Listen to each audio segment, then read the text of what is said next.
All right, just to recap, several weeks ago, some 7th and 8th graders got in touch with me and said, hey, we want you to do some more recharge videos. And I said, okay, what would you like me to talk about? And so they gave me a list, and it's a great list. So this next one on the list is, how were the books of the Bible chosen and put together?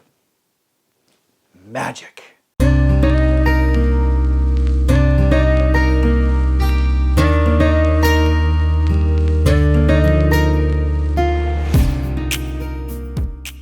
Okay, not really magic. Not really magic. In fact, there was a process that the early church went through in order to choose the books of the Bible. Now, some terms that we have to understand. One term that is thrown around when talking about scripture is the canon. Not the camera, the canon, the Bible. Canon just basically means a measuring rod or a standard of measurement. Why would the church want to standardize? Well, the simplest reason is that there were a lot of letters and books out there that were going around, and there were some people that were arguing about which ones were appropriate to use in church or not. And so the process of standardization makes it easier for the church to have a list of things that are canon, that are the measurement for the way. The Old Testament has been that way for a long time. There are many people that estimate that the Old Testament was put together in the time of Ezra, sometime between 464 and 424 AD. And it is a mixture of writings, of prophecy, of wisdom, of history. It's just these mix of books, and they're in a specific order, which our Protestant Bibles and our Catholic Bibles don't have in the same order as the Hebrew Bible or the Tanakh. The early Christian church kept this intact, but changed the order a bit. I don't know exactly why, but they did. Now, the reason that they kept the Old Testament was because the early Christian church recognized that Jesus and the disciples all used the Old Testament, because that's all they had, in order to show that Jesus was the Messiah and to base the way or the Christian church on. So we even find that Jesus uses the Tanakh, the Old Testament, or the prophecies and the writings, or the prophets and the writings, with the gentlemen or the disciples traveling from Jerusalem to Emmaus. In fact, Luke says in chapter 24, verse 27, "Then beginning with Moses and all the prophets, he interpreted for them the things concerning himself in all the scriptures." All the scriptures at the time? Old Testament.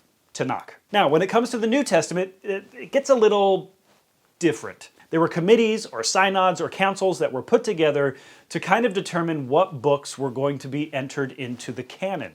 And so they had several different criteria that they wanted to use in order to make sure that this letter or this book was appropriate to be used as canon, or as a standard of measure of what it meant to follow the way. First of all, each book had to be written by an apostle or someone closely connected to an apostle or disciple of Jesus. Second, the contents of the letter or the book had to be revelatory in nature. It had to reveal something about Jesus and about what it meant to follow the way. Thirdly, it had to be a universally recognized book or letter that had been used for many, many decades by the church as an authoritative part of Scripture. And fourthly, the letter had to be characterized as inspired via the contents within. These letters and documents and books had to meet all of these criteria, not just one or two, but all four of them. Many of the other letters and writings that have been discovered later, such as the Gospel of Judas or the Gospel of Thomas or the Gospel of Mary, you've probably heard those in the news at some point in time. They were discovered and dated much too late to be incorporated into Scripture. And in fact, when you look at the date of many of them were written either in the 2nd century AD or the 10th century AD. They were written pseudepigraphically, meaning that someone else wrote it trying to be authoritative in the church and using a name of someone close to Jesus. Now, there was much debate, much prayer, there was much discussion on different books and what books to incorporate, and I believe that these councils and these synods really sought after God in order to determine which books would best work within the New Testament. Ultimately, I believe, and much of Christianity agrees, that the books that we have in the Bible are good, authoritative, especially in the New Testament, first-hand accounts of Jesus. And I believe that they do well in helping us understand what it means to be a follower of Jesus or follower of the way or a Christian. I hope you've enjoyed today's video. Like and subscribe if you do, and we'll see you next week. You know, it's kind of important to have a microphone. Very, very important.